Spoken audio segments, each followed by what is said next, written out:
किसी को कोई क्वेश्चन है, कोई डाउट है या कोई एक्सपीरियंस शेयर करना हो तो प्लीज करें।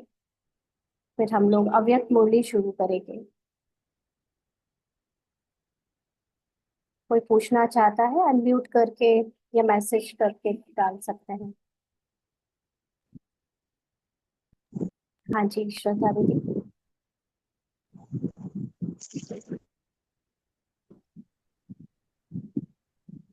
आप पूछ रहे हो श्रद्धा दीदी? अच्छा, अभी ज्वाइन किया है क्या? जी नहीं। हाँ, नहीं, ठीक नहीं है। नहीं ज्वाइन किया था लेकिन वो हाँ, कुछ समझ गई। ठीक गड़बड़ी है, हो गई तो ठीक कर रही हूँ मैं। कोई बात नहीं। ठीक है, तो फिर अव्यक्त मुरली शुरू करेंगे।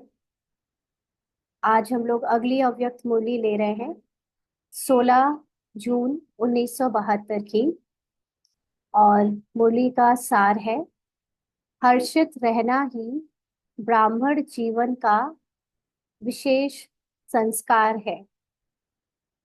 तो ये मुरली सुनाते समय बाबा ने अपने ब्राह्मण पाठधारी बच्चों को देखा है ना। तो आत्मिक स्थिति में स्थित होना ये ब्राह्मण के लिए पुरुषार्थ है। ब्राह्मण अर्थात जो ज्ञान का मनन चिंतन करके अपने सत्य को अनुभव में लाए। और ब्राह्मण शूद्रों से अलग होते हैं। ब्राह्मण के लिए अज्ञानी जीवन, पुराना शूद्र का जीवन, देह भान और देह अभिमान का जीवन, ड्रामा की पहचानों का जीवन, छोड़ छूटते जाने वाला जीवन है। तो उसको भगवान मिला है ब्राह्मण को ब्रह्मा के तन से। इसलिए उनके लिए अंदर उनके पार्ट में खास हर्षित रहना, ये एक संस्कार, विशेष संस्कार होना ही चाहिए। तो बाप दादा ने कहा, सदा हर्षित रहने के लिए कौन सी सहज युक्ति है। वैसे तो पार्ट में सबके अलग अलग चेहरे और उनके एक्सप्रेशंस रहते हैं ना। किसी को बहुत नेचुरली हर्षित मुख चेहरा मिला होता है, उनके चेहरे पे बहुत आराम से मुस्कुराहट रहती है, जिससे भी मिलते हैं हमेशा मुस्कुराते हुए। अपना कितना भी अंदर से दर्द में होते हैं, दुख में होते हैं या परेशानी चिंता में होते हैं, लेकिन चेहरा फिर भी मुस्कुराता ही रहता है। लेकिन किसी किसी के लिए जैसे हंसना मुस्कुराना बहुत मेहनत का काम है। उनके लिए चेहरा हमेशा बहुत अ, गंभीर, सीरियस रहता है। किसी किसी का तो क्रोधित भी दिखता है ना। लेकिन जब ब्राह्मण बने तो ब्राह्मण पार्ट में जो उसके ऊपर के रूप है, ऊपर के जो पर्सनालिटी है, उसमें विशेष आकर्षण में से जो रूहानियत के अलावा जो एक आकर्षण होता है वो है उसका हर्षित मुख। तो बाबा ने पूछा कि सदा हर्षित रहने के लिए कौन सी सहज युक्ति है। सदा हर्षित रहने का यादगार रूप में कौन सा चित्र है जिसमें विशेष हर्षित मुख को ही दिखाया है। हम्म, याद आ रहा है? किसी को बताएगा मैसेज करके? कौन सा यादगार है, कौन सा चित्र है जिसमें विशेष हर्षित मुख दिखाया है?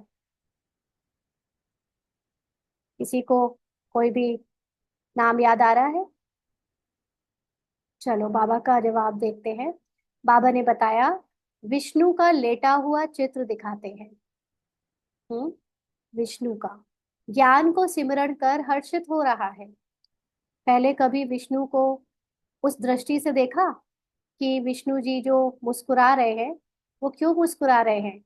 ये हमारा यादगार है। जो ब्राह्मण ज्ञान का सिमरण करते हैं उनके चेहरे पर सदा मुस्कुराहट रहती है। तो विष्णु जी का जो लेटा हुआ चित्र है वो क्यों ऐसे मुस्कुराता है? क्योंकि उसमें वो ज्ञान को सिमरण करते हुए दिखाया गया है। विशेष हर्षित होने का चित्र ही यादगार रूप में दिखाया हुआ है।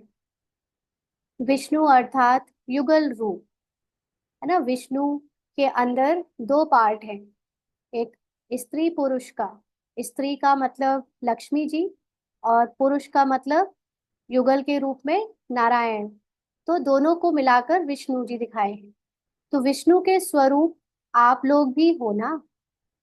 तो बाबा के बच्चे मेजॉरिटी घर गृहस्थी वाले हैं। तो बाबा के बच्चे भले ही कोई एक ही ज्ञान में चल रहा है, लेकिन एक का ज्ञान में चलना, उसके अगर अंदर सत्य ज्ञान बैठा है, उसकी जो आत्मिक अवस्था बनी है, उससे ऑटोमेटिकली जो युगल रूप है, जो पार्टनर है, उसका भी कल्याण होता रहता है ना, क्योंकि बाबा की नियम मर्यादाओं के अकॉर्डिंग उसको भी कहीं ना कहीं पे हमारे से वाइब्रेशंस मिलती रहती है। तो विष्णु के स्वरूप आप लोग भी हो ना। नर से नारायण व नारी से लक्ष्मी आप ही बनने वाले हो, या सिर्फ बाप बनते हैं? हम्म। नर और नारी दोनों ही जो ज्ञान को सिमरण करते हैं, वह ऐसे हर्षित रहते हैं। तो जो भी भाई या जो भी बहन बाबा के ज्ञान को, बाबा का ज्ञान क्या है, जो सत्य है हमारा, जो ड्रामा का सत्य है, उसको जान लेने से जो झूठी दुनिया है, जो झूठी चिंताएं थी, ड्रामा के प्रभाव में फंसे हुए हम हलचल में आ जाते थे, उन सभी से मुक्त हो जाते हैं ना, प्रभाव मुक्त होकर हर्षित रहते हैं। तो हर्षित रहने का साधन क्या हुआ, पूछ रहे हैं बाबा। ज्ञान का सिमरण करना। जो कोई भी ब्राह्मण जीवन में जितना ज्यादा ज्ञान का सिमरण करता है, उतना ही उसको अंदर से खुशी रहती है, क्योंकि ज्ञान के सिमरण में जब प्रश्न आते हैं तो प्रश्न के उत्तर तक भी पहुंचा जाता है। नहीं तो प्रश्न ही नहीं आते तो फिर उसके उत्तर भी दूर दूर तक नहीं आएंगे। और अगर ज्ञान नहीं चल रहा है अंदर, उसका मनन चिंतन नहीं चल रहा है, तो फिर जरूर बाहर की व्यर्थ की बातें चल रही हैं, क्योंकि मन का काम तो है कुछ ना कुछ विचार करते रहना, सोचते रहना।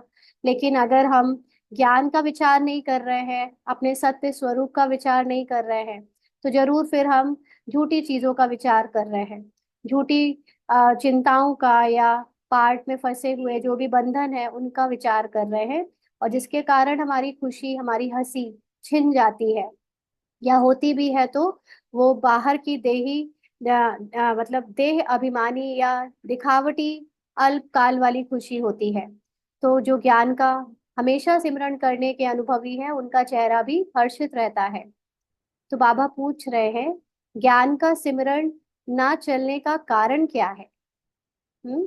सभी अपने अपने अंदर पूछे कि हमारे अंदर ज्ञान का सिमरण चलता है या नहीं।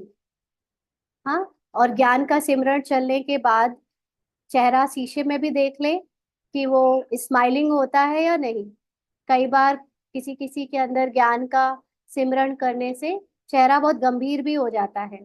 चेहरा जैसे होता था ना स्कूल में, लौकिक में जो लोग बहुत स्टूडियस होते थे या होते हैं, वो थोड़ा सा गंभीर रहते हैं। वो ज्यादा हर किसी के बीच में घुलते मिलते नहीं, ज्यादा कहीं पे हंसी मजाक नहीं करते, है ना। तो वो लौकिक वाले जो एक संस्कार है, वो इस वाले ज्ञान में भी कहीं किसी किसी के अंदर हो सकते हैं, कि ज्यादा सिमरण कर रहे हैं, ज्यादा सोच रहे हैं, तो वो चेहरे पर उसका एक गंभीरता की लकीर कंटिन्यू हो सकती है। हाँ, लेकिन आ, सच्चे रूप में देखा जाए तो ज्ञान का जो रस है, वो निकल के आता है आपके चेहरे पर हर्षित मुक्ता के रूप में। कैसे? क्योंकि ज्ञान आपको निश्चिंत बनाता है। ज्ञान का सच्चा एक होता है ज्ञान सिर्फ मनन चिंतन करके सुनाने के लिए, एक होता है ज्ञान को पचाकर फिर उसका रस जो मिला है उसको अनुभव में लाने के लिए और दूसरों को उसका अनुभव कराने के लिए। तो जिसने रस को पचाकर अनुभव किया है, उसके अंदर उसकी शक्ति दिखेगी, उसके चेहरे पर निश्चिंतता दिखेगी, बेफिक्र बादशाही दिखेगी, हर चलते फिरते वो खुश दिखेगा, क्योंकि उसे ड्रामा पर जो निश्चय है, उसे आत्मा की जो शक्ति पर निश्चय है, उससे वो कभी भी अपने को कितने भी माया के कमजोर संकल्प आ जाए, विकल्प आ जाए, अपने को कमजोर होने नहीं देगा। कभी भी वो दिल शिकस्त नहीं होगा, है ना। चाहे भले ही अंदर तूफान चलते रहे परिस्थितियों के, और ड्रामा पर यकीन होने से वो दूसरे लोगों पर, दूसरों के पार्ट पर भी कभी प्रश्न नहीं करेगा, या दूसरों के पार्ट को देखकर विचलित नहीं होगा, या उन पर टिप्पणी कर कर या कैसे भी अपने आप को व्यर्थ की बातों में वेस्ट टाइम नहीं करेगा, है ना, क्योंकि ड्रामा का निश्चय होगा। तो ज्ञान का सिमरण सिर्फ मोटे मोटे पॉइंट याद करने से नहीं है। ज्ञान का सिमरण मतलब जो यथार्थ ज्ञान है, जिससे आत्मा की समझ पड़ती है, जिससे उसकी सोल कॉन्शियस स्टेज बढ़ती है, ये उस ज्ञान की बात हो रही है ना। क्योंकि ज्ञान को समझकर अगर आपकी सोल कॉन्शियस स्टेज ना बढ़े और बल्कि उससे अहंकार बढ़ जाए, या उससे आपकी दूसरी इच्छाएं जो अल्पकाल की होती है, नाम मान शान की, अगर वो भी बढ़ जाए, तो फिर वो ज्ञान अंत में आपको कहीं ना कहीं हरा ही देता है, और आपको जो मिलना चाहिए था वो मिल नहीं पाता। बीच में ही हम अटक जाते हैं, है ना। कुछ प्राप्ति से ही बाबा कहता है ना, वो आ, कच्चा फल खा लेते हैं, है ना। कच्चा फल का मतलब जो भी थोड़ा बहुत ज्ञान से हमें प्राप्तियां हुई, परिवर्तन हुआ, उसको ही चख लेते हैं, उसमें ही संतुष्ट हो जाते हैं।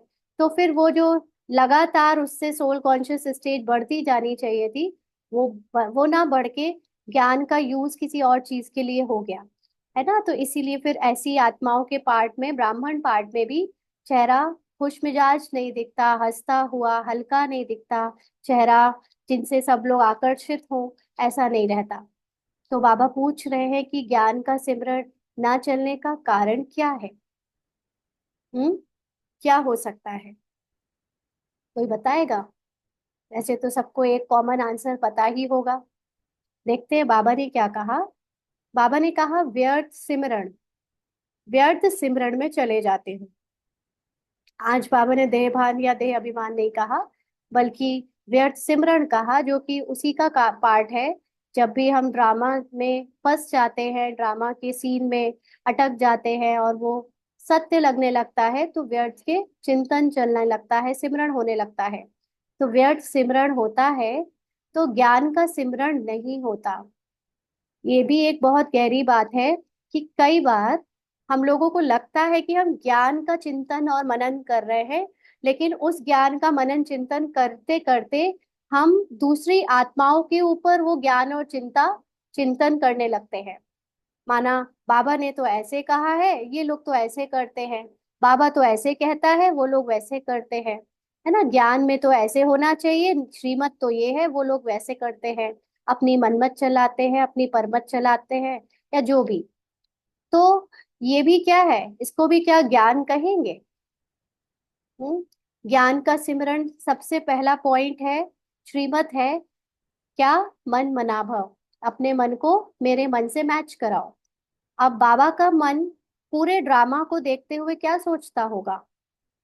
संसार में एक एक सीन, चाहे वो ब्राह्मण पार्ट है चाहे नॉन बी के पार्ट है, सबके सीन को देखते हुए क्या बाबा अपनी उच्च अवस्था में, जो हाईएस्ट कॉन्शियसनेस में स्थित है, वो ये प्रश्न अपने अंदर करता है कि ऐसे क्यों हो रहा है, कब तक चलेगा, ये लोग कितना करते हैं, गलत करते हैं, झूठा करते हैं, मैं पढ़ा पढ़ा के थक गया। हाँ, ऐसे ऐसे बाबा कुछ सोचता होगा क्या? ये देखो, ये सब लोग इतना पढ़ाया फिर भी अपनी मनमत चला रहे हैं, परमत कर रहे हैं, परमत पे चल रहे हैं। बाबा तो कुछ भी नहीं सोचता। बाबा जिस सेकंड बाबा दादी के तन में आता था या ब्रह्मा बाबा के तन में आता था, ड्रामा अनुसार बोलकर बिना प्रभावित हुए चला जाता था।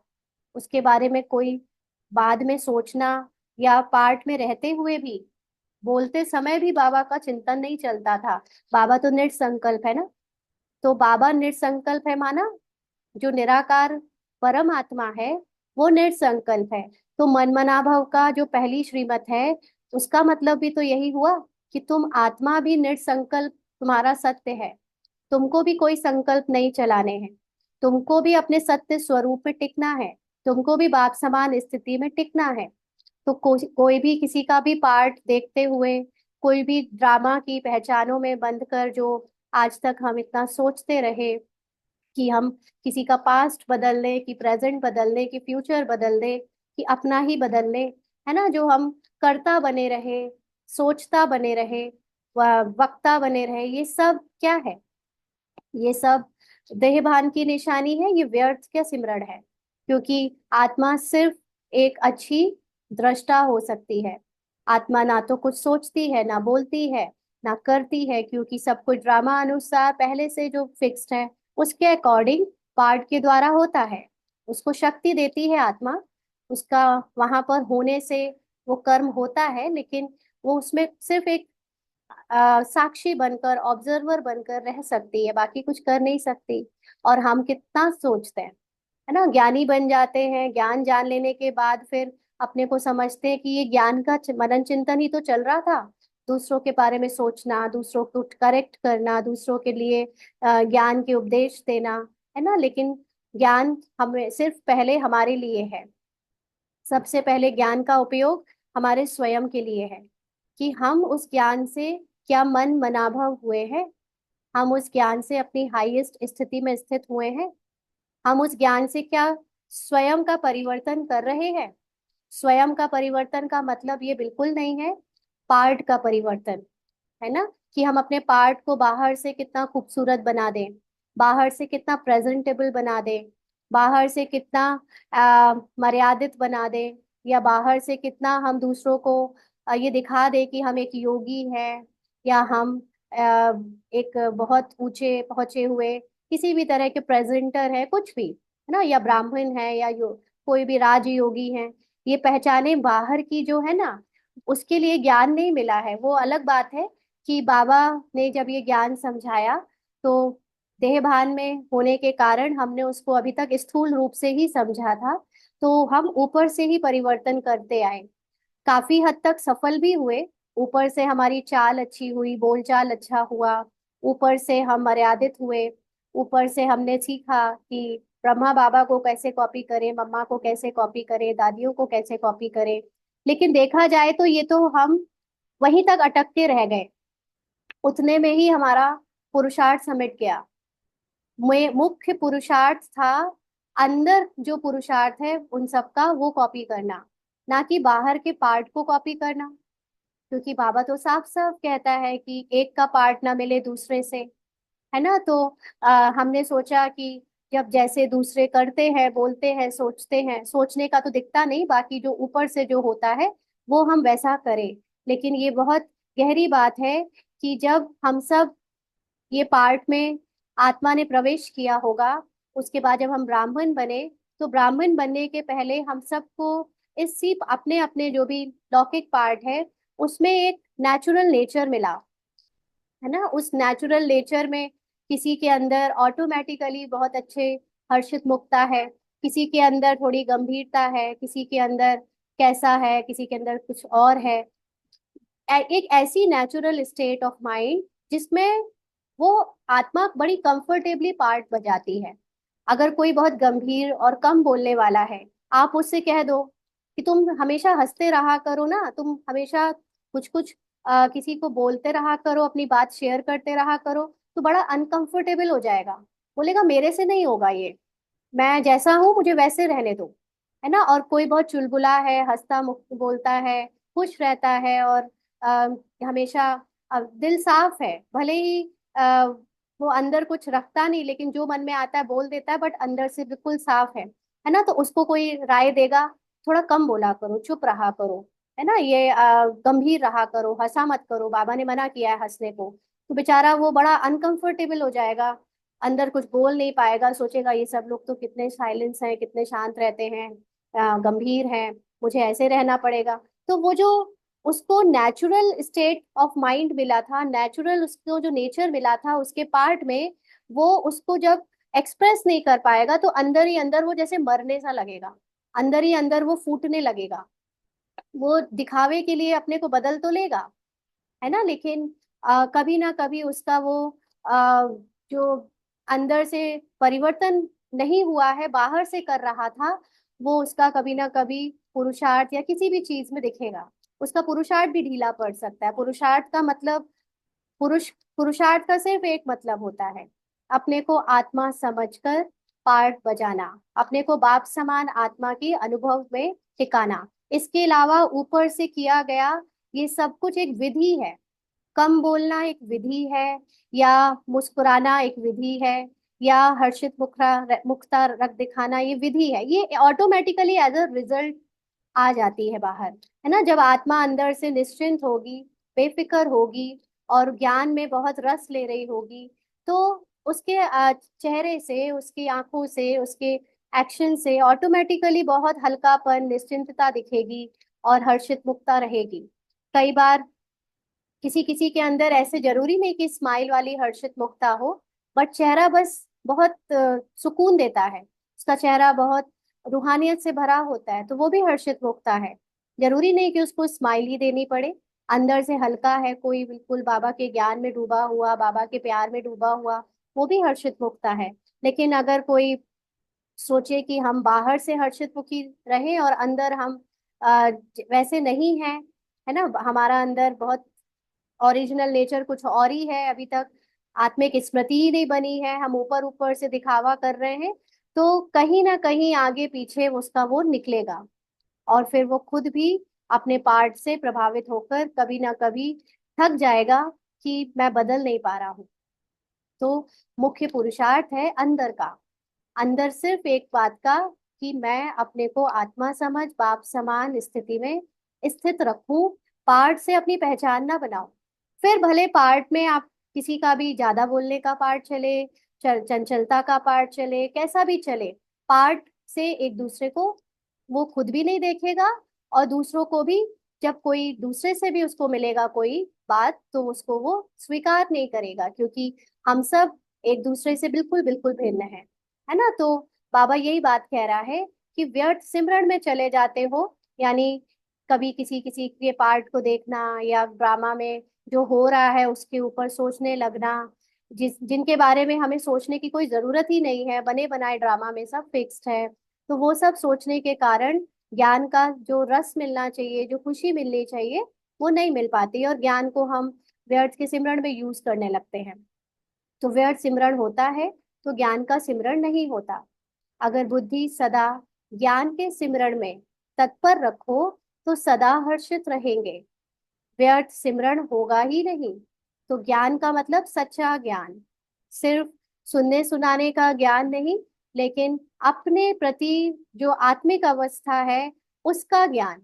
आत्मा कैसी होती है, आत्मा को, आत्मा का क्या सत्य है, इस समय मैं अपने आत्मा के सत्य में स्थित हूँ या नहीं, मैं मुझ आत्मा को अभी किस तरह से सारे ड्रामा को देखते हुए इससे न्यारे रहना चाहिए, कैसे प्रभाव मुक्त रहना चाहिए। ये सारी बातें हमें बाबा के इतने सारी मुरलियों के पॉइंट से निकाल निकाल कर अपने लिए यूज करना है, सिर्फ स्वदर्शन चलाना है ना। तो हम दूसरों का दर्शन करते हैं, परदर्शन करते हैं, तो हर्षित क्या हो जाते हैं, नहीं रह पाते। व्यर्थ सिमरन फिर होगा ही नहीं जब हम ज्ञान का सिमरन करते रहेंगे। तो ज्ञान सिमरन करने के लिए, सदैव हर्षित रहने के लिए खजाना तो बहुत मिला हुआ है। कितना खजाना है ना। एक अगर बाबा कहता है इसकी एक किताब बनाओ तो संभाले नहीं संभलेगी। तो जैसे आजकल कोई बहुत धनवान होते हैं तो कहते हैं इनके पास तो अनगिनत धन है, ऐसे ही ज्ञान का खजाना जो मिला है वह गिनती कर सकते हो। हम्म। रोज की मुरली काउंट कर लो, और मुरली के अंदर एक एक लाइन का जो ज्ञान है उसको काउंट करते करते गिनती भी नहीं कर सकते, है ना। तो इतना अनगिनत होते हुए फिर छोड़ क्यों देते हो। कोई कमी के कारण ही उस चीज का ना होना संभव होता है। माना जिस चीज को रोज ले रहे हैं, रोज भर रहे हैं, और उससे खाली बने रहे, जरूर कोई कारण होगा, कोई कमी होगी हमारे अंदर जिससे वो चीज अंदर भरने के बाद भी अंदर है नहीं। तो कौन सी कमी है। बाबा कह रहे हैं लेकिन कमी ना होते भी चीज ना हो, यह तो नहीं होना चाहिए ना। कोई कमी नहीं है भाई, ज्ञान कम मिला हो तो भी कहा जाए, बाबा अलग अलग लोगों को अलग अलग ज्ञान देता हो तो भी समझा जाए, लेकिन सबको बाबा सेम ज्ञान देता है, तो फिर ये नहीं होना चाहिए। तो ज्ञान के खजाने से वह बातें ज्यादा अच्छी लगती है क्या। कौन सी बातें, जो ड्रामा में हमें फंसाने वाली बातें हैं, या जो दूसरों के पार्ट में बज रहा है, उन बातों को देखते हुए उनके सत्य आत्मा के ज्ञान को भूल जाना, आत्मा की जो भी पहचान है वो ना याद रखना, ड्रामा की पार्ट को ज्यादा इंजॉय कर कर उसमें इंटरेस्ट लेना। तो बाबा कहते हैं वो बातें ज्यादा अच्छी लगती है क्या, क्योंकि उसमें वैरायटी होता है ना। बाकी आत्मा का ज्ञान तो सबके लिए सेम हो जाता है, तो कई बार हो सकता है किसी को वो बोरिंग लगे। तो बाबा कहते हैं जैसे समझते हो कि यह बहुत समय की आदत पड़ी हुई है, इसीलिए ना चाहते भी आ जाता है। तो अब ज्ञान का सिमरण करते हुए कितना समय हुआ है। हम्म। पूछ रहे हैं बाबा, सबको ज्ञान का सिमरण करते हुए कितना समय हुआ है? तो बाबा कहते, संगम का 1 वर्ष भी कितने के बराबर है? बताओ भाई। बाबा ने कई मुरलियों में बताया है। संगम का 1 वर्ष भी बहुत बड़ा है ना। बाबा ने कहीं कहीं कहा है ना, संगम का 1 सेकंड भी सतयुग के 1 वर्ष के बराबर है। ऐसा क्यों कहते हैं? क्योंकि सोल कॉन्शियस स्टेज पे टाइम की जो गति होती है वो बहुत स्लो हो जाती है। तो यहाँ पर अगर हम 1 सेकंड भी आत्मिक अवस्था में टिकते हैं तो सतयुग का 1 वर्ष उतनी देर में बीतता है ना। इसीलिए एक एक सेकंड की भी कमाई करना बहुत बड़ी कमाई है। अपने उम्र में एक एक वर्ष जोड़ते जाना सतयुग त्रेता में, है ना। तो इसलिए संगम का 1 वर्ष भी बहुत बड़ा है। तो संगम कब काउंट होता है? संगम तब काउंट होता है जब हम अपने को आत्मा समझते हैं। अगर हम अपने को कोई भी फिजिकल आइडेंटिटी से देखते हैं तो भी हम संगम में नहीं है, है ना। चाहे वो हम बीके आइडेंटिटी में भी अगर रखें, बीके ऊपर से हम अपने को आ, संसार में प्रेजेंट करने के लिए बीके दिखाएं, लेकिन अंदर से स्मृति आत्मा की हो, अंदर से जो हमारा सत्य है उसमें हम स्थित हो, संसार को देखते हुए भी उनके सत्य को देखें, ना कि ये बदलते हुए रोज के पार्ट को देखें, तब वो संगम में काउंट होता है ना। तो हमारे लिए संगम का 1 वर्ष भी बहुत बड़ा है। इसी हिसाब से देखो तो यह भी बहुत समय की बात हुई ना। तो जैसे वह बहुत समय के संस्कार होने के कारण ना चाहते भी स्मृति में आ जाते हैं, तो यह भी बहुत समय की स्मृति नेचुरल क्यों नहीं रहती? अब हम लोग 63 जन्म से कहते हैं कि देह में अलग अलग पार्ट बजाते बजाते अपने को पार्ट के समझने के संस्कार हमारी स्मृति में आ जाते हैं। तो जो हम हमेशा से थे, हमेशा से है और हमेशा रहेंगे, वो आत्मा, उसकी स्मृति नेचुरल क्यों नहीं रहती? बाबा पूछ रहे हैं। जो नई बात व ताजी बात होती है वह तो और ही ज्यादा स्मृति में रहनी चाहिए, क्योंकि प्रेजेंट है ना। अब प्रेजेंट में बाबा ने हमें हमारा सत्य बता दिया ना, और ये बात एक नए तरीके से ताजी बात के रूप में, नए ज्ञान के रूप में बताया, तो फिर ये बात ज्यादा स्मृति में रहनी चाहिए। तो बाबा कहते, वह तो फिर भी पास्ट है, यानी संस्कारों की बात, देह की बात, है ना, रोल और पार्ट की बात, वो तो बात की बात हो गई, पास्ट हो गया। तो यह प्रेजेंट की बात है, यानी मैं आत्मा प्रेजेंट में हूँ, ये तो अभी की बात है। फिर पास्ट क्यों याद आता?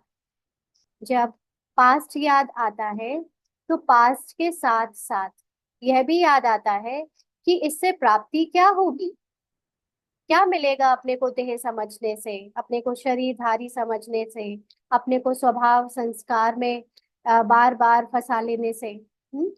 जब उससे कोई भी प्राप्ति सुखदाई नहीं होती है तो फिर भी याद क्यों करते हो? रिजल्ट सामने होते हुए भी फिर भी याद क्यों करते हो? क्योंकि सभी अनुभवी है, अपने आप को समझते आए शरीर, किसी का भाई बहन चाचा मामा काका फूफा, है ना, अलग अलग संस्कारों से अपने को वश करते आए, और उन सब से क्या मिला? डिस्ट्रैक्शन ऑफ माइंड, है ना, हलचल ऑफ बुद्धि, और बार बार कमी कमजोरी, यही सब मिला, दुख मिला, सबको अनुभव है। तो बाबा कहते हैं, यह भी समझते हो कि यह व्यर्थ है, व्यर्थ का परिणाम भी व्यर्थ होगा ना। तो बाबा कहते हैं इसका भी परिणाम क्या होगा? व्यर्थ होगा ना। जो बातें आप बीज के रूप में जो संकल्प बोगे उसका फल भी फिर वैसे ही निकलेगा। तो व्यर्थ परिणाम समझते भी फिर प्रैक्टिकल में आते हो, तो इसको क्या कहा जाए? अब बाबा ने हम सबको ज्ञान दिया है, प्रेजेंट में सबको आत्मा देखो। तो अब हम अपने परिवार में लौकिक में जब पार्ट बजा रहे हैं, जहाँ उनको देखते हैं तो बार बार पुरानी बातें याद आ जाती है, वो ऐसा करते थे, वो ऐसे है, उनका ये स्वभाव है, ये संस्कार है, वो ऐसा है वैसा है। फिर चाहे अलौकिक परिवार में देखते हैं, चाहे फिर वो अपने ही पार्ट में ही देखकर सोचने लगते हैं, हम तो बहुत कमजोर रहे हैं, हमारा तो ये संस्कार रहा है, हम ऐसा करते थे। हाँ, तो ये सारी कमजोरियां जो है वो व्यर्थ की है ना, क्योंकि ये सब पास्ट की बातें हैं। हमारे लिए नई स्मृति क्या है कि हम आत्मा है, सब आत्मा है, सब अपने पार्ट को प्ले कर रहे हैं फिक्स ड्रामा स्क्रिप्ट अनुसार। तो भी क्यों हम वो चीज भूलकर उनके पुराने पार्ट को या अपने पुराने पार्ट को देखकर उसको बार बार सोचने लगते हैं। तो व्यर्थ की बातें सोचते हैं तो व्यर्थ का परिणाम भी क्या होता है, व्यर्थ ही जाता है। तो इसको क्या कहा जाए? तो बाबा ने कहा निर्बलता। निर्बलता। अब निर्बलता आत्मा का संस्कार है या पार्ट का संस्कार है? किसका संस्कार है निर्बलता? बताओ भाई, आत्मा का या पार्ट पार्ट का? पार्ट का। तो समझते हुए भी, पार्ट का। राइट, समझते हुए भी कर ना पावे, इसको कहा जाता है निर्बलता। यानी पार्ट हावी हो रखा है, देह अभिमान में डूबे हुए हैं। तो अब तक निर्बल हो क्या? हाँ, इतना सुंदर ज्ञान जो जिसका रस सदा हमको एनर्जेटिक रखता है, वो जान लेने के बाद अच्छे अच्छों को संजीवनी बूटी मिल जाती है, और हम जब बार बार पार्ट में डूब जाते हैं, तो क्या हम निर्बल हैं? अब तक भी निर्बल हो क्या, बाबा पूछ रहे हैं। अथॉरिटी वाले की निशानी क्या होती है? अथॉरिटी का मतलब, यहाँ पर अथॉरिटी मतलब जिस जो आत्मा स्वयं रचयिता है अपने पार्ट की, उसके पास पूरा अधिकार है अपने आप को शक्तिशाली रखने की, अपने को शक्ति के सीट पर सेट रखने की, और पार्ट को रचना बन के चलाने की। हाँ, तो जो अपनी सीट पर सेट होगा, अथॉरिटी वाला होगा, उसकी निशानी क्या होती है? उसमें विल पावर होती है। जो चाहे वह कर सकता है और करा सकता है। इसीलिए कहा जाता है यह अथॉरिटी वाला है।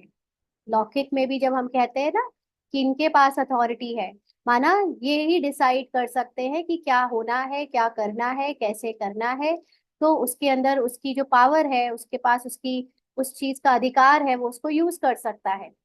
यहाँ पर स्पिरिचुअल रास्ते पर किसके पास अथॉरिटी होती है, पार्ट के पास या आत्मा के पास?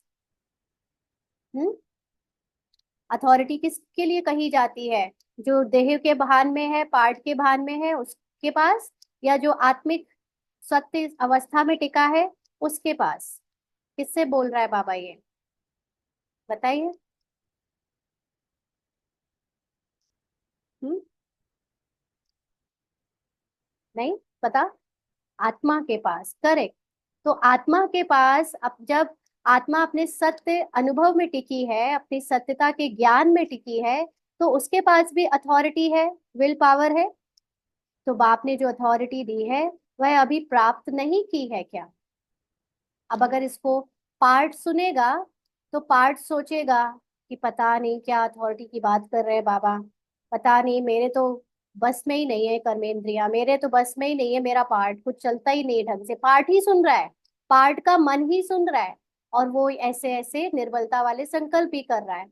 लेकिन जो सोल कॉन्शियस स्थिति से ये सुनेगा, उसको लगेगा कैसे नहीं, मैं आत्मा हूँ, मैं ही अथॉरिटी हूँ पार्ट के लिए, है ना? तो इसका मतलब ये बिल्कुल नहीं है कि पार्ट को मैं बदलने लगूंगी। आत्मा ऑथोराइज्ड है पार्ट की, लेकिन इसका मतलब ये नहीं कि वो पार्ट को बदलने की चेष्टा करेगी। क्यों?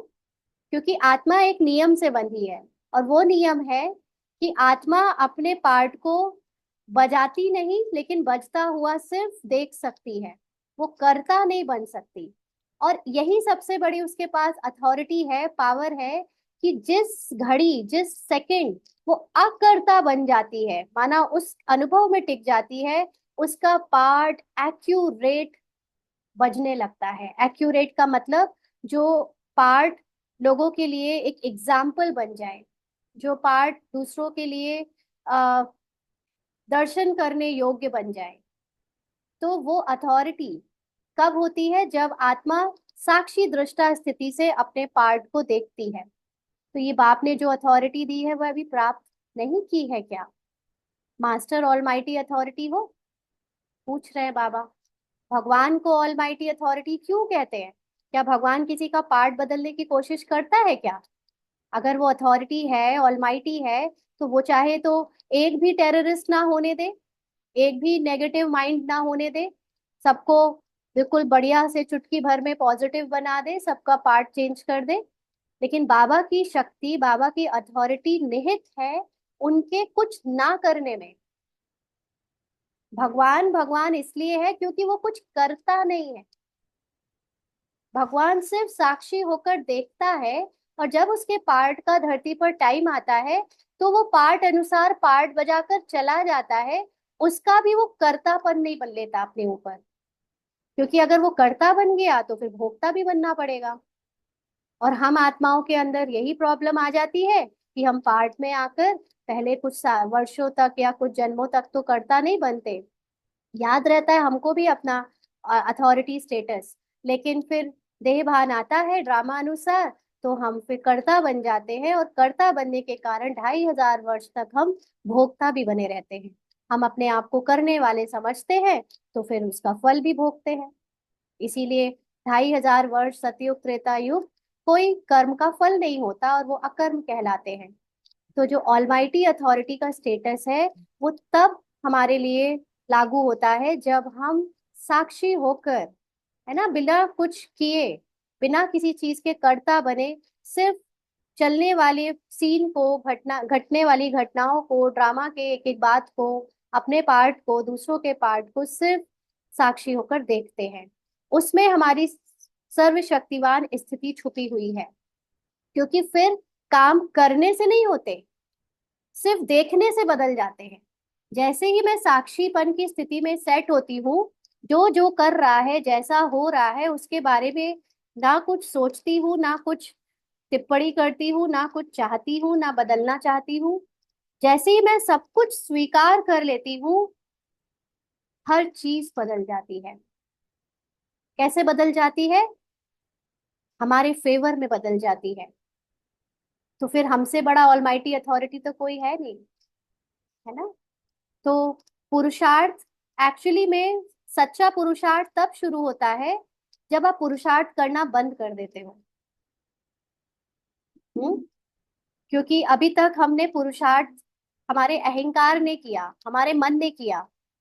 अभी इतने बजे उठना है, ये करना है, वो करना है, ऊपर से ये करना है, ऐसे दिखना है, ऐसे बोलना है, ऐसे चलना है। बाबा ने वो सब बिजी रहने के लिए कराया। क्योंकि अभी 100 साल ये काम चलना था, जो लोग 80 साल पहले, 70 साल पहले, 40 साल पहले ज्ञान में आ गए, विनाश तो आया नहीं था अचानक से एक बार में। बाबा सबको आत्मिक स्थिति में स्थित करा दे तो काम ही तमाम खत्म। पुरुषार्थ कैसे चलेगा बाकी का, है ना। तो वो धीरे धीरे होता रहे, इसलिए बाबा ने ऊपर से चेंज करने को, बदलने को, जो देह के भान में मुरली सुन रहे हैं उनको ऐसे अनुभव कराया कि आप अपनी चाल चलन, बोल चाल, और जो भी ऊपर से नियम मर्यादा है उस पर ध्यान दो। तो सबने उस पर ध्यान दिया भी। आत्मा समझो, हाँ ये बात भी चलो समझ लेते हैं, लेकिन आत्मा समझने का पार्ट तब तक कंप्लीट नहीं हो सकता जब तक ड्रामा को नहीं समझा है, जब तक साक्षी दृष्टा नहीं हुए हैं, है ना। तो इसलिए ऑलमाइटी अर्थात सर्वशक्तिवान, जो साक्षी होकर देख सकता है, उससे ज्यादा शक्तिवान कोई नहीं है। तो जिसके आप खुद भी सोच के देखो, आज लौकिक में या जहां पर भी हमारी अटैचमेंट होती है, हाँ, ये तो पहले ही अटैचमेंट एक कमजोरी का पार्ट है, लेकिन चलो फिर भी हम जहाँ रहते हैं या जिनको भी देखते हैं, कितनी बड़ी शक्ति चाहिए सब कुछ देखते हुए भी अप्रभावित होने में। चारों तरफ लोग रो रहे हैं, चिल्ला रहे हैं, चीख रहे हैं, कैसे कैसे कर रहे हैं, और मैं बिल्कुल प्रभावित ना हूँ। कितनी बड़ी शक्ति चाहिए। अच्छे अच्छे डॉक्टर भी कोरोना के टाइम पे रो दिए थे लोगों को देखकर। अच्छे अच्छे पुलिस वाले भी हिल गए थे ये सब देखकर, है ना, जिनको, जिनका पार्ट बहुत ब्रेवरी का होता है। तो एक भगवान बस था जो नहीं हिला था। हाँ। तो भगवान समान बनना माना जो एकदम हिले ना, अचल अडोल। वो कौन हो सकता है जिसका अंदर एकदम साक्षी दृष्टा पार्ट हो, जो सिर्फ दृष्टा बनकर देखे। तो जिसके पास सर्व शक्तियों की अथॉरिटी है, वह समझते भी कर ना पावे तो उनको ऑलमाइटी अथॉरिटी कहेंगे। अब ज्ञान, शक्ति माना क्या? बाबा माना ज्ञान, ज्ञान माना शक्ति। तो जिसने बाबा को प्यार कर लिया, जिसने बाबा को समझ लिया उसने ज्ञान समझ लिया, और जिसने ज्ञान समझ लिया उसके अंदर सर्व शक्तियां हैं। वो अथॉरिटी है सर्व शक्तियों का। लेकिन हम उसको जान लेने के बाद भी अगर ये कहें कि अभी मेरे अंदर ये शक्ति नहीं है, कमी है, तो फिर उसको ऑलमाइटी अथॉरिटी कहेंगे? माना वो अपनी सोल कॉन्शियस स्टेज में नहीं है, पार्ट में जो उसे कमी दिख रही है वो उस कमी से अपने आप को जज कर रहा है। पार्ट में अगर कभी कभी डर आ जाता है तो वो तुरंत अपने लिए ये जजमेंट निकाल रहा है कि मेरे अंदर ना अभी भय है, मेरे अंदर ना अभी सहन करने की शक्ति नहीं है, मेरे अंदर ना अभी सामना करने की शक्ति नहीं है। ये कौन कह रहा है? ये पार्ट कह रहा है, पार्ट का मन कह रहा है, आत्मा नहीं कह रही। आत्मा का अनुभव नहीं कह रहा है। तो आत्मा के अनुभव में आत्मा जानती है कि वो निडर है, निर्भय है, अचल है, अडोल है, सर्वशक्तिवान है। तो जो इस शक्ति की अथॉरिटी है, अगर वो ये सब कुछ जानते हुए भी कुछ कर ना पावे तो उसको ऑलमाइटी अथॉरिटी कहेंगे? नहीं कहेंगे ना। तो यह भूल जाते हो कि मैं कौन हूँ, ना पार्ट से पहचान बना लेते हैं। तो यह तो स्वयं की पोजीशन है ना, आत्मा की पोजीशन। सिर्फ आत्मा शब्द नहीं, मैं हूँ, है ना। कल हमने जब समझा था तो उसमें मैं हूँ, लेकिन मैं कौन हूँ, कैसी हूँ? बाप कौन है, बाबा कौन है, उसकी महिमा क्या है, मेरी महिमा क्या है, ये भी पता होना चाहिए। तो क्या अपने आप को भूल जाते हो? असली को भूल नकली में आ जाते हो? हाँ? आत्मा जो असली है उसकी महिमा से निकलकर किरदार की, रोल की नकली भावनाओं में चले जाते हो। तो जैसे आजकल अपनी सूरत को भी नकली बनाने का फैशन है, कोई ना कोई श्रृंगार करते हैं जिसमें असलियत छिप जाती है। इसको कहते हैं आर्टिफिशियल आसुरी श्रृंगार। माना ये क्रोध का, ये लोभ का, ये कुछ भी ऊपर से जो पार्ट में जैसा भी बज रहा है उसको अपना समझ लेना, वो अपनी पहचान बना लेना, ये है आर्टिफिशियल आसुरी श्रृंगार। असल में भारतवासी फिर भी सभी धर्मों की आत्माओं की तुलना में सतोगुणी हैं। लेकिन अपनी नकल लेकिन अपनी नकली रूप बनाकर, आर्टिफिशियल एक्ट और श्रृंगार करके दिन प्रतिदिन अपने को असुर बनाते जा रहे हैं। आप तो असलियत को नहीं भूलो। अब कहीं कहीं बाबा कहता है भारतवासी सबसे ज्यादा गिर गए हैं, और आज बाबा इसमें कह रहा है कि भारतवासी एक्चुअली में सबसे ज्यादा तो सतोगुणी है। क्यों? क्योंकि बाबा के समय तक या अभी भी जो पूरी दुनिया के लोग जो पार्ट में हैं वो सबसे ज्यादा नो नॉन वेजिटेरियन फूड और व्यवहार में बहुत अलग तरह का आसुरी तमो प्रधान पार्ट में व्यवहार कर लेते हैं। लेकिन भारत में अभी भी ऐसे लोग जो रिलीजियस माइंडेड हैं वो अभी भी खाने पीने का ध्यान रखते हैं, या भगवान को याद कर लेते हैं, थोड़ा भगवान से डरते भी हैं, है ना। तो उनके अंदर अभी भी कुछ कुछ बचा है वो सतोगुणी पार्ट। तो बाबा कहते हैं उनको तो अपना सतोगुणी पार्ट बजाना चाहिए, लेकिन वो लोग भी आजकल दूसरों को, बाहर को देखकर नकली रूप, आर्टिफिशियल श्रृंगार करके दिन प्रतिदिन और असुर बनते जा रहे हैं। आप असलियत को नहीं भूलो। माना आपके पार्ट में अगर नेगेटिविटी चल भी रही है तो भी आपको तो ज्ञान मिल गया ना कि वो नेगेटिविटी पार्ट की है, आपकी नहीं है। ऐसे ही जो दूसरे लोग हैं वो भी पार्ट में अलग अलग कैसे भी उल्टे सीधे तो किरदार प्ले करें, लेकिन अंदर से वो भी उनका सत्य आपको तो पता है ना। तो असलियत को भूलने से ही आसुरी संस्कार आते हैं। किसी का क्रोध, यानी पार्ट में क्रोध देख लेने से हम भी अपने पार्ट में क्रोध करने लगते हैं। क्यों? क्योंकि हम उसकी आत्मा को नहीं देख पाए, अपने आत्मा में जो शांति निहित है उसको नहीं अनुभव किया, उसको याद नहीं रख पाए। तो लौकिक रूप में भी जो पावरफुल बहुत होता है उसके आगे जाने की कोई हिम्मत नहीं रखते, है ना। लौकिक में जो बहुत पावरफुल का मतलब जिसके बोल देने से, जिसके कुछ कह देने से एक बार में सब लोग अ, हिल जाते हैं या करने लग पड़ते हैं जो वो कह दे, तो उसके सामने भी लोग हिम्मत नहीं रखते। तो आप अगर ऑलमाइटी अथॉरिटी की पोजीशन पर ठहरो, माना अपनी कंप्लीट सोल कॉन्शियस स्टेज पर टिको, तो ये आसुरी संस्कार या व्यर्थ संस्कारों की हिम्मत हो सकती है क्या आपके सामने आने की? इसका क्या मीनिंग है? पार्ट में मान लीजिए कि इरिटेशन का पार्ट आया। हाँ, अब इरिटेशन का जैसे ही पार्ट आया तो आत्मा अपनी स्थिति में स्थित होकर, साक्षी होकर अपने पार्ट में इरिटेशन देख रही है। लेकिन देखते हुए भी वो ये जानती है कि ये मेरा सत्य नहीं है, मेरा सत्य मेरी शांति और पवित्रता है। तो तुरंत उससे अपना ध्यान हटा देगी।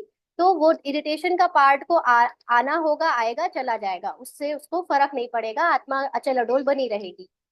फिर दोबारा अगर आने का होगा तो अभी आत्मा के अंदर अभी अभी चेंज हुई थी स्मृति, तो फिर से वो स्मृति में टिक जाएगी, मेरी स्थिति सत्य है कि मैं पवित्र हूँ, शांत हूँ, ये इरिटेशन, ये एंगर, ये क्रोध मेरा सत्य नहीं है।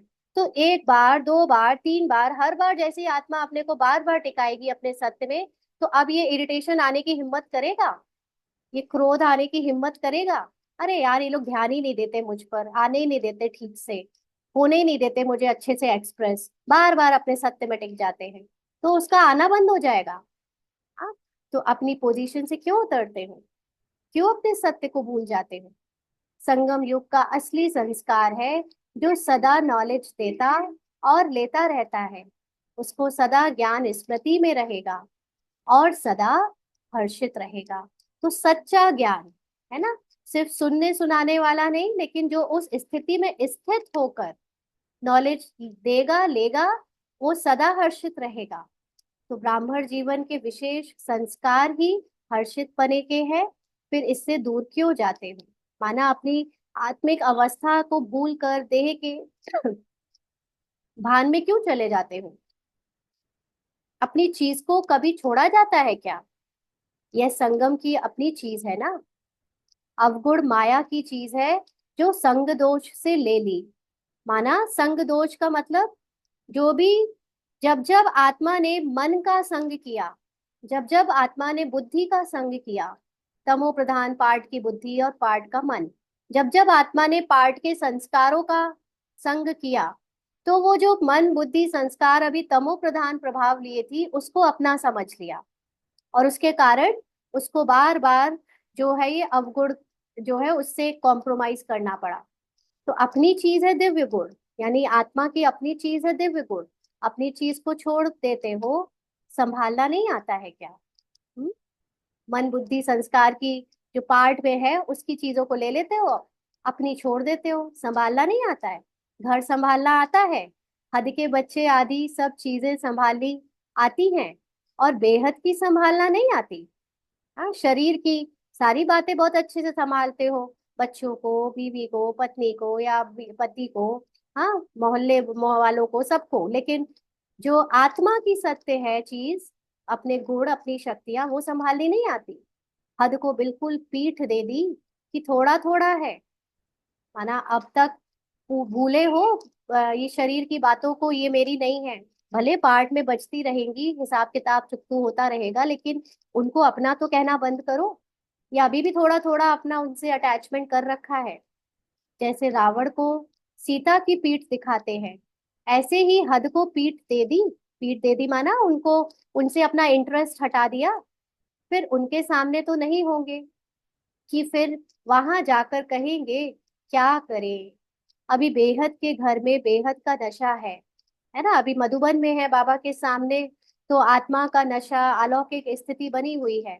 फिर हद के घर में जाने से हद का नशा हो जाएगा, माना फिर वही देह भान, देह की अटैचमेंट, ड्रामा की पहचान।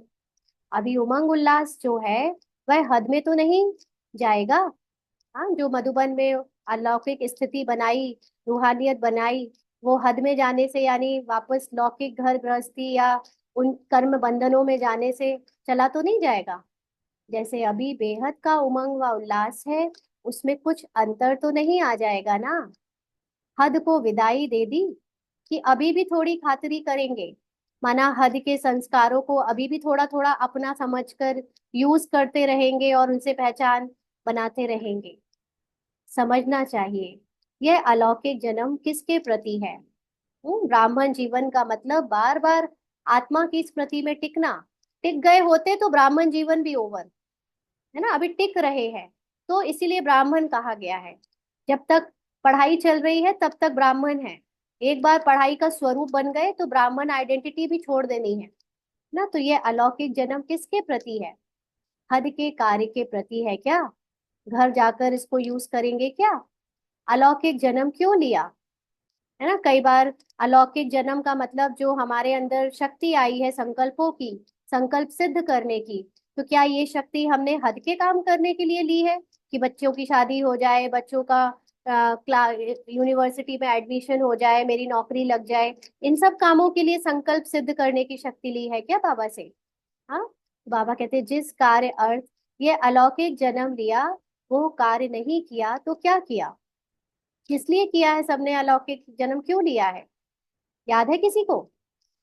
क्यों सोल कॉन्शियस बन रहे हैं हम लोग? इसलिए कि वापस घर में जाकर पति के साथ संबंध अच्छे हो जाए, बच्चों के साथ अच्छे हो जाए, और जो हमारे पड़ोसी हैं, रिश्तेदार हैं, उनके साथ अच्छे संबंध हो जाए, आत्मा समझ के उनके साथ संबंध बनाएंगे तो अच्छे हो जाएंगे। बस यही तक है क्या हमारी जिम्मेदारी? बस यही एंड है क्या संगम युग का, ब्राह्मण जीवन का? हम्म। सतयुग के पहले क्या करना है? क्या करना है? अभी विश्व का कल्याण कौन करेगा? करीब, करेक्ट, विश्व का परिवर्तन है ना। तो बाबा आगे कहते हैं कि लोगों को कहते हो ना, बाप के बच्चे होते, बाप का परिचय ना जाना, तो बच्चे ही कैसे?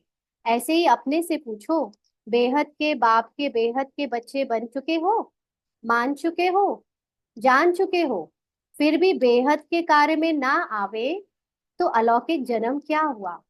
हाँ, विश्व के कल्याण के लिए आपने अपनी आत्मिक अवस्था को यूज नहीं किया, सोल कॉन्शियस स्थिति को यूज नहीं किया, तो फिर क्या फायदा आपको? बाबा आपको इतने सारे करोड़ों बच्चों में से चुनकर सोल आइडेंटिटी में टिका रहा है, इतनी पावर्स दे रहा है, क्योंकि सोल आइडेंटिटी में बहुत पावर है, सब कुछ संकल्पों से सिद्ध होता है।